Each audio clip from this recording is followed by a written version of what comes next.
अंदाजा हो रहा है कि तुम्हें इनकी आदत नहीं है। और बाय द वे, मैं तारीफ किए बगैर नहीं रह सकूंगा। तुम्हारे पैर बहुत खूबसूरत हैं।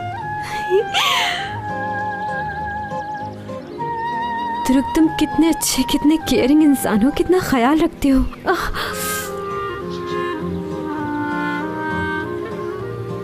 वाकई में ध्रुव, बहुत दुख रहे थे पाँव मेरे। सुकून हो गया। आराम से पाँव ऊपर करके बैठती हूँ। वैसे ऐसा भी क्या है, घर हॉस्पिटल, ये घर हॉस्पिटल का रूटीन बदलना चाहिए समटाइम।